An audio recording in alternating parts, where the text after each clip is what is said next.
Às vezes você ora, e o céu parece fechado. Você busca a presença de Deus, mas tudo o que sente é silêncio. E o mais assustador não é a dor, é a dúvida que começa a sussurrar. Será que fui deixado para trás? Mas e se esse sentimento de abandono não for rejeição, e sim um sinal de que algo mais profundo está acontecendo? Hoje você vai entender por que alguns dos verdadeiros escolhidos passam por fases em que Deus parece distante, e por que isso pode ser exatamente a prova de que Ele ainda está trabalhando em você. Havia um homem que serviu a Deus com todo o seu coração. Orava de madrugada, jejuava, vivia afastado dos prazeres do mundo. E ainda assim chegou um dia em que ele caiu de joelhos no chão frio do seu quarto e sussurrou, com a voz partida: Senhor, onde o Senhor está? Porque sinto que fui abandonado. Esse homem não era um descrente, era um escolhido. E talvez você reconheça esse momento. Talvez você já tenha vivido essa noite escura da alma, esse silêncio pesado que parece resposta negativa de Deus. Se foi assim, então este ensinamento foi preparado especialmente para você. Existe algo que poucos pastores têm coragem de dizer claramente do púlpito, que os maiores servos de Deus, ao longo de toda a história bíblica, foram também aqueles que mais profundamente sentiram o peso do aparente abandono divino. Não é fraqueza sentir isso, não é falta de fé. É muitas vezes o sinal de que Deus está trabalhando em você de um modo que ultrapassa sua compreensão. Charles Spurgeon, o homem que pregou para mais de 10 milhões de pessoas ao longo de sua vida, o príncipe dos pregadores, o homem que fez multidões chorar e crer com apenas a força de suas palavras, esse mesmo homem escreveu em seu diário pessoal palavras que poucos esperariam encontrar vindas dele. Spurgeon escreveu sobre seus dias de trevas, sobre suas noites sem sono, sobre o peso que sentia no peito quando o silêncio de Deus parecia ensurdecedor. E ele não escondeu isso. Pelo contrário, usou essa dor como combustível para suas pregações mais poderosas. Spurgeon dizia: aprendi mais no quarto escuro da adversidade do que em qualquer outra escola. Ele entendia, pela experiência viva da fé, que Deus não abandona os seus escolhidos, mas ele também entendia que o caminho do escolhido passa, inevitavelmente, por vales de sombra. E o que é esse vale? O vale não é castigo. O vale não é sinal de rejeição divina. O vale é a escola mais avançada do reino de Deus. É onde o caráter é forjado. É onde a fé deixa de ser teórica e se torna real, viva, inabalável. É onde Deus transforma um servo comum em um instrumento extraordinário nas suas mãos. O Salmo 23 diz com uma clareza que deveria nos tocar até os ossos: ainda que eu ande pelo vale da sombra da morte, não temerei mal nenhum, porque tu estás comigo. Repare, o salmista não disse que evitaria o vale, ele disse que caminharia por dentro dele. E a promessa não é de ausência do vale, mas de presença divina dentro do vale. Isso muda tudo. Se você está lendo ou ouvindo estas palavras e sente aquele vazio no peito, aquela sensação de que suas orações batem no teto e voltam sem resposta, quero que você saiba que não está sozinho nesse sentimento. E mais do que isso, quero que você compreenda que esse sentimento, por mais pesado que seja, não é prova do abandono de Deus. Pode ser, na verdade, a prova mais eloquente de que Ele está perto, trabalhando, moldando, preparando. A palavra de Deus está repleta de homens e mulheres que foram escolhidos por Deus e que, exatamente por isso, enfrentaram momentos de silêncio divino que os abalou até os alicerces. Abraão esperou por décadas a promessa que Deus havia feito. Moisés passou 40 anos no deserto antes de ser chamado para libertar um povo inteiro. José foi vendido pelos próprios irmãos, foi preso injustamente, foi esquecido por aqueles que prometeram ajudá-lo. E onde estava Deus em tudo isso? Exatamente onde sempre esteve, presente, ativo, conduzindo cada detalhe com uma sabedoria que a mente humana não consegue alcançar.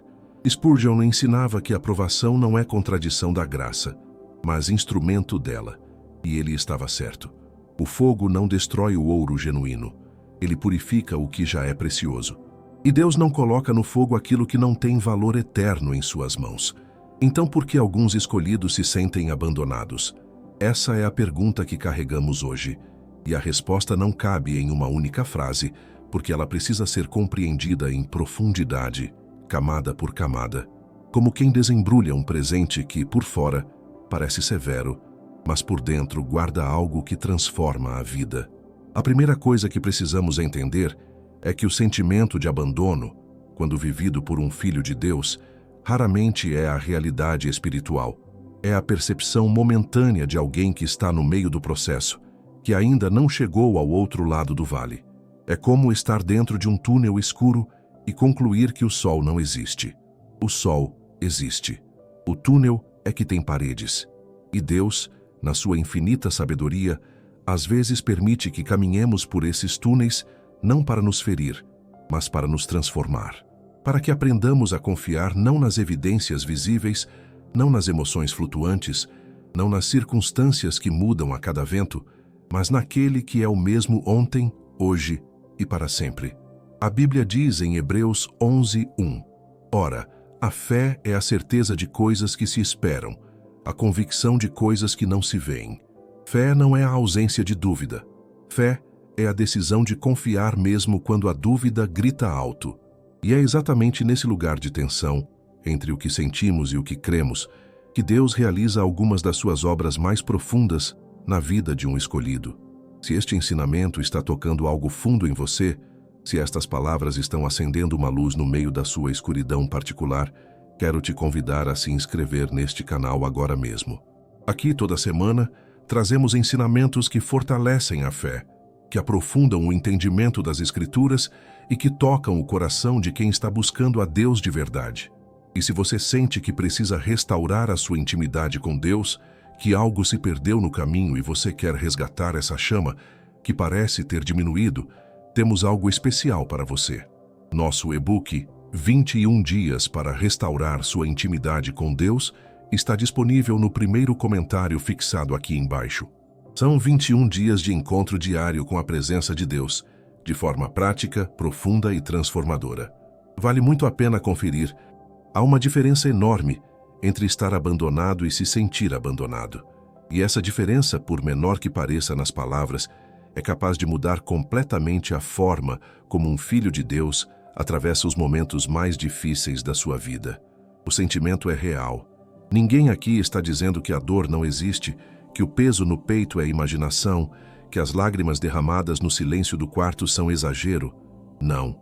A dor é real. O cansaço é real. A sensação de que o céu fechou é real. Mas uma coisa é o que sentimos. Outra, completamente diferente, é o que é verdade. E a verdade, segundo a palavra de Deus, é que Ele nunca abandona os seus. Em Deuteronômio 31:6, Deus mesmo fala ao seu povo com uma firmeza que não deixa margem para dúvida. Sede fortes e corajosos.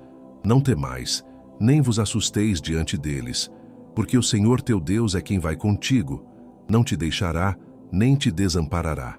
Essa promessa não foi dada a pessoas que nunca sofreram. Foi dada a um povo que estava prestes a enfrentar batalhas, territórios desconhecidos, inimigos poderosos. A promessa veio exatamente para os momentos em que o abandono parecia mais provável. Então, por que o coração humano sente o que sente? Porque um filho de Deus genuíno, que crê, que ora, que busca, pode chegar a um ponto em que a presença de Deus parece tão distante quanto o horizonte no meio da neblina. A resposta mora em algo que precisamos compreender com muita atenção. O silêncio de Deus não é a ausência de Deus. Existem temporadas na vida espiritual em que Deus parece silencioso não porque se afastou, mas porque está trabalhando de um modo que não pode ser percebido pelos sentidos naturais. É um trabalho profundo, subterrâneo, invisível a olho nu, como as raízes de uma árvore que crescem no escuro da terra, muito antes de qualquer fruto aparecer nos galhos. Pense em Jó. Aqui está um homem que não era castigado por Deus, mas sim honrado diante dos céus como um servo reto e íntegro.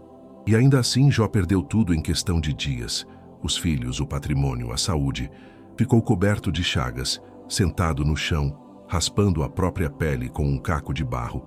E onde estava Deus enquanto tudo aquilo acontecia? Deus estava exatamente onde sempre esteve. Jó não sabia o que nós sabemos ao ler o livro que carrega o seu nome. Jó não tinha acesso ao diálogo entre Deus e Satanás que aconteceu nos bastidores da sua dor. Jó só via a perda, só sentia o vazio, só ouvia o silêncio. E foi nesse silêncio que ele disse uma das coisas mais poderosas que qualquer ser humano já pronunciou em meio ao sofrimento: ainda que ele me mate, nele esperarei. Jó 13:15. Isso é fé. Não é a fé dos momentos fáceis. É a fé que nasce dentro do forno. É a fé que sobrevive ao silêncio divino porque não está ancorada nas emoções, mas na convicção de que Deus é fiel independentemente do que os olhos enxergam. Existe outra razão pela qual os escolhidos sentem esse peso de abandono, e ela é mais sutil do que parece. Muitas vezes, o que chamamos de silêncio de Deus é, na verdade, o resultado de uma temporada de transição espiritual. É o momento entre o que éramos e o que Deus está nos transformando. É a crisálida. E dentro da crisálida, o processo de transformação é confuso, doloroso, sem forma aparente. A lagarta, se pudesse falar, diria que está se desfazendo, e estaria certa. Mas o que ela não saberia dizer é que o desfazer é necessário para o voar. Muitos filhos de Deus confundem esse período de transição com punição divina. Chegam à conclusão errada de que se Deus os amasse de verdade, não permitiria aquela dor. Mas exatamente o oposto é verdade. Em Hebreus 12:6, a palavra declara: porque o Senhor disciplina aquele que ama e castiga a todo aquele que recebe como filho. A disciplina de Deus não é sinal de rejeição, é sinal de relação. Deus não disciplina os estranhos, Ele disciplina os filhos. E filhos de Deus passam por processos que estranhos não passam. A estrada do escolhido é mais estreita, mais íngreme, mais exigente. Não porque Deus seja cruel, mas porque Ele tem um propósito maior para aquela vida. E propósitos maiores exigem preparações mais profundas. Há pessoas que olham para a vida de alguém que está passando por uma provação intensa e pensam: esse aí deve ter feito algo errado. Essa foi exatamente a lógica dos amigos de Jó. Eles chegaram com teologia na ponta da língua e concluíram que a dor de Jó era consequência do seu pecado. Mas eles estavam errados, e Deus os repreendeu por isso.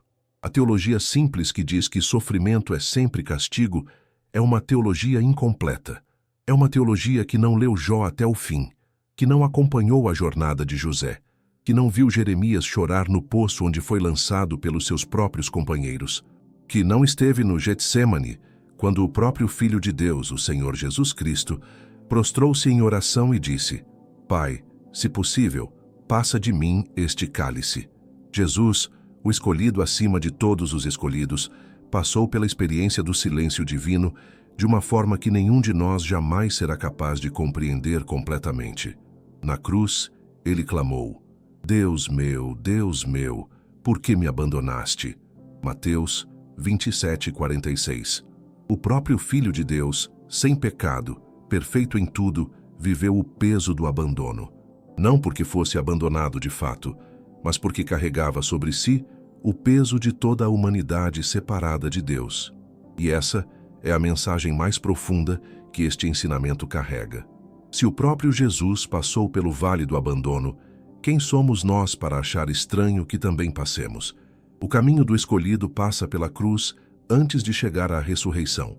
Sempre foi assim, e sempre será. A glória do outro lado do processo não cancela a dor do processo, mas ela dá um sentido eterno para essa dor que nenhuma lógica humana consegue oferecer. Existe uma pergunta que muitos cristãos fazem em silêncio, com medo de parecer fraco ou sem fé, mas que precisa ser respondida com honestidade e amor. O que faço quando não consigo sentir a presença de Deus? Essa pergunta é mais comum do que parece, e ela é feita por pessoas que amam a Deus de verdade. Não é a pergunta de quem desistiu.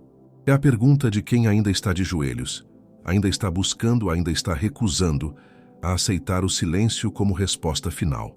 E esse tipo de pergunta, feita com o coração partido, mas ainda voltado para o alto, tem um valor imenso diante de Deus, porque Deus não despreza o coração contrito. O Salmo 34:18 diz com uma ternura que parece quase impossível de ser ignorada: perto está o Senhor dos que têm o coração quebrantado e salva-os de espírito abatido. Repare a precisão dessa promessa.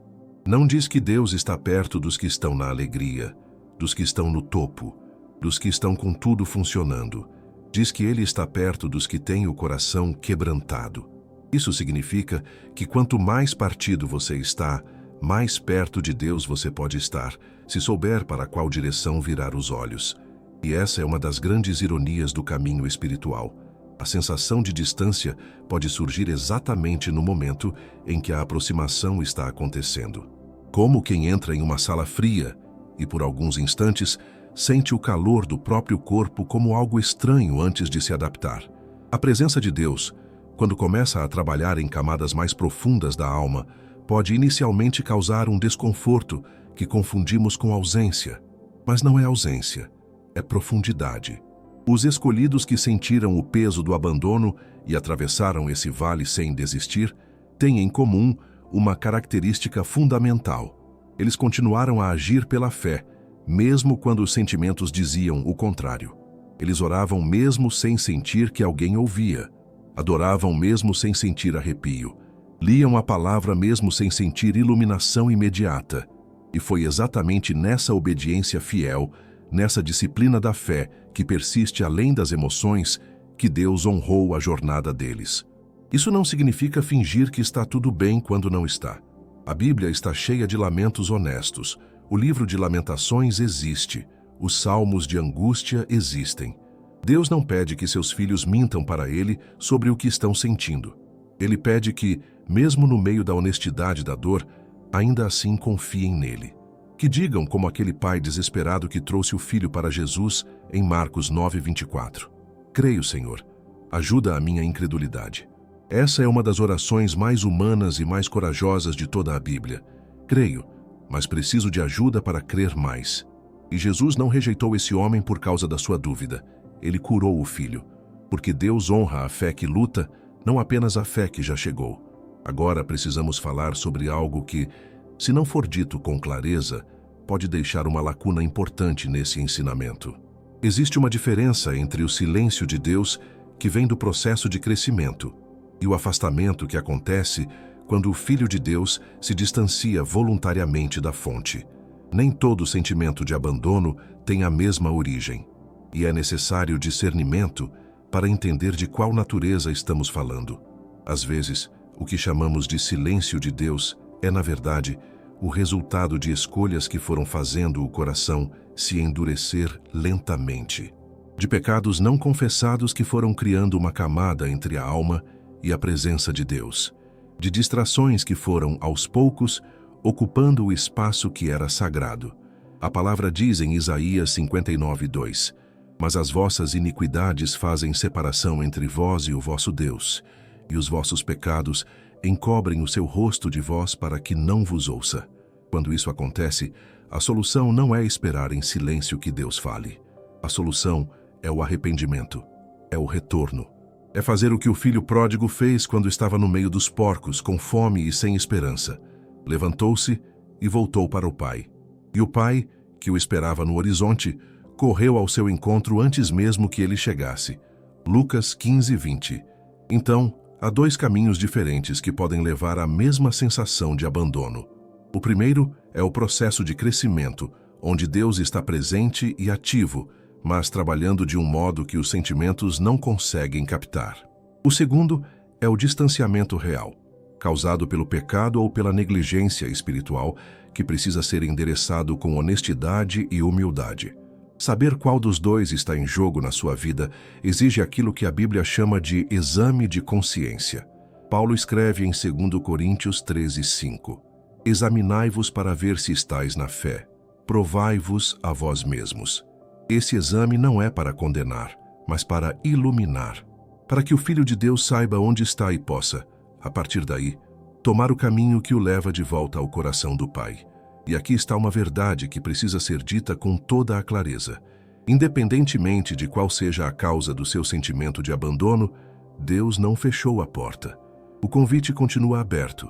A graça continua disponível. O colo do Pai continua à espera. Em Jeremias 29:13, Deus promete: buscar-me-eis e me achareis quando me buscardes de todo o vosso coração. Não de coração parcialmente voltado, de todo o coração. Isso exige de nós uma entrega que vai além da superfície. Exige que deixemos de lado a religiosidade de fachada, a aparência de espiritualidade sem a substância dela, e busquemos Deus com aquela fome que não se contenta com migalhas, que não se satisfaz com ritual vazio, que não descansa enquanto não encontra o rosto do Pai. Os escolhidos que atravessaram o vale do abandono e chegaram ao outro lado com a fé mais forte do que antes, não chegaram lá porque o processo foi fácil. Chegaram lá porque não pararam de caminhar, porque continuaram colocando um pé diante do outro, mesmo quando as pernas tremiam, porque creram na promessa mesmo quando a promessa parecia impossível. E foi exatamente isso que Deus estava esperando deles. Há um momento na vida de todo escolhido em que a fé precisa deixar de ser apenas uma herança recebida e se tornar uma convicção conquistada. Não basta crer porque foi criado assim. Não basta repetir as verdades da Escritura como quem recita um poema decorado na infância. Chega uma hora em que Deus chama o seu filho para um nível de fé que só pode ser alcançado através da experiência pessoal da provação. E é exatamente nesse chamado que muitos se sentem abandonados. Porque quando Deus chama alguém para um nível mais profundo de fé, Ele frequentemente remove os andaimes que sustentavam aquela pessoa até então.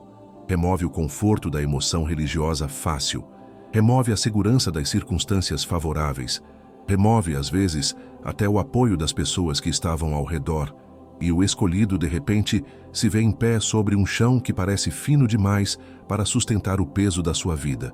Mas o chão não é fino. O chão é Deus, e Deus não cede. Em Romanos 8:28, Paulo escreve uma das promessas mais conhecidas e, ao mesmo tempo, mais mal compreendidas de toda a Bíblia. Sabemos que todas as coisas cooperam para o bem daqueles que amam a Deus, daqueles que são chamados segundo o seu propósito. Repare que ele não diz que todas as coisas são boas. Ele diz que todas as coisas cooperam para o bem. Há uma diferença fundamental aí. A perda não é boa. A traição não é boa. A doença não é boa. Mas todas essas coisas nas mãos de Deus podem ser usadas para produzir algo de valor eterno na vida de quem ama a Ele. Isso é soberania divina em ação. E soberania divina não é uma teologia fria para ser debatida em seminários. É uma rocha sólida para se agarrar quando o chão sob os pés parece estar cedendo. Pense em Daniel. Aqui estava um jovem arrancado da sua terra, da sua família, da sua cultura, e lançado em meio a um império pagão que queria apagar tudo o que ele era. E o que Daniel fez? Continuou de joelhos. 3 vezes ao dia, com as janelas abertas para Jerusalém, Daniel orava. Não porque a situação fosse favorável, mas porque a sua fé não dependia da situação, dependia de Deus. E quando o decreto foi assinado, quando orar se tornou crime punível com morte, Daniel não fechou as janelas, não diminuiu a frequência das suas orações, não negociou com o silêncio, continuou orando. E Deus, que não abandona os seus, fechou a boca dos leões. Daniel 6:22. Mas quero que você perceba algo que o texto não deixa explícito, mas que a realidade humana torna necessário dizer. Entre o momento em que Daniel foi lançado na cova dos leões e o momento em que Deus fechou a boca deles, havia um silêncio, havia um escuro, havia uma espera. E Daniel, naquele silêncio, no meio daquele escuro, na profundidade daquela espera, não tinha como saber com certeza absoluta o que aconteceria. Ele tinha fé, mas fé não é conhecimento antecipado do resultado. Fé é confiança no caráter de Deus, independentemente do resultado. Esse é o nível de fé para o qual os escolhidos são chamados, e é um nível que dói antes de libertar. Existe também uma dimensão do sentimento de abandono que está ligada ao propósito. Muitos filhos de Deus se sentem abandonados porque estão esperando que Deus confirme o caminho que eles escolheram, quando na verdade Deus está silencioso porque quer que eles sigam o caminho que ele escolheu. O silêncio, nesse caso, não é ausência de direção, é um redirecionamento. Quantas vezes um filho de Deus orou pedindo confirmação para um plano que ele mesmo elaborou e interpretou o silêncio de Deus como aprovação? E quantas vezes esse silêncio era, na verdade, um convite para soltar o plano próprio e abraçar o plano divino? Provérbios 3, 5 e 6 nos diz: confia no Senhor de todo o teu coração e não te estribes no teu próprio entendimento. Reconhece-o em todos os teus caminhos, e ele endireitará as tuas veredas. Confiar no Senhor de todo o coração implica necessariamente soltar o controle. E soltar o controle é um dos atos mais difíceis que um ser humano pode praticar, especialmente quando a situação parece urgente e a vida parece precisar de respostas imediatas. Mas Deus não opera na urgência humana. Ele opera na plenitude do tempo. E o que parece demora aos olhos do homem é muitas vezes precisão cirúrgica aos olhos de Deus. Gálatas 4:4 diz: mas quando veio a plenitude do tempo, Deus enviou seu Filho. A encarnação de Jesus não aconteceu antes da hora. Não aconteceu depois da hora. Aconteceu exatamente na plenitude do tempo. E o mesmo Deus que organizou os séculos para que o seu Filho chegasse no momento exato, é o mesmo Deus que está organizando os detalhes da sua vida para que cada coisa se encaixe no tempo certo. Isso não significa cruzar os braços e esperar passivamente. Significa agir em obediência ao que já foi revelado, enquanto se confia no que ainda não foi revelado. Significa caminhar na luz que você tem, sabendo que Deus acenderá a próxima lamparina quando você chegar até onde a luz atual alcança. O Salmo 119, 105 diz: lâmpada para os meus pés é a tua palavra e luz para o meu caminho. Uma lâmpada nos pés não ilumina o horizonte todo, ilumina o próximo passo. E às vezes tudo o que Deus nos dá é luz para o próximo passo, não para todo o trajeto, não para o destino final, apenas para o que está imediatamente à frente. E isso exige uma confiança madura, uma fé que cresceu o suficiente para dizer: não sei o que está à frente, mas sei em quem confiei, e ele é suficiente. Os escolhidos que atravessaram o vale do silêncio e chegaram ao outro lado transformados não foram aqueles que nunca duvidaram, foram aqueles que duvidaram e ainda assim continuaram, que sentiram o peso do abandono e ainda assim não soltaram a mão de Deus, que choraram no escuro e ainda assim levantaram os olhos para o alto quando o amanhecer chegou. E o amanhecer sempre chega. O Salmo 35 promete com uma beleza que desafia qualquer desespero. O choro pode durar uma noite, mas a alegria vem pela manhã. A noite tem um fim. E o Deus que criou o amanhecer não se esqueceu de colocá-lo no calendário da sua vida. Se você chegou até aqui, saiba que não foi por acaso. Deus conhece cada vale que você atravessou, cada noite que pareceu não ter fim, cada oração que subiu em silêncio. E a mensagem que fica é esta: o escolhido que se sente abandonado não foi esquecido por Deus. Foi confiado a um processo que apenas os amados conhecem. O vale não é o fim da história. É o caminho para a glória que Deus preparou para você. Obrigado de coração por ter assistido até aqui. Se este ensinamento tocou algo dentro de você, deixa o seu like, escreve nos comentários o que Deus falou ao seu coração hoje e se inscreve no canal para não perder nenhuma mensagem.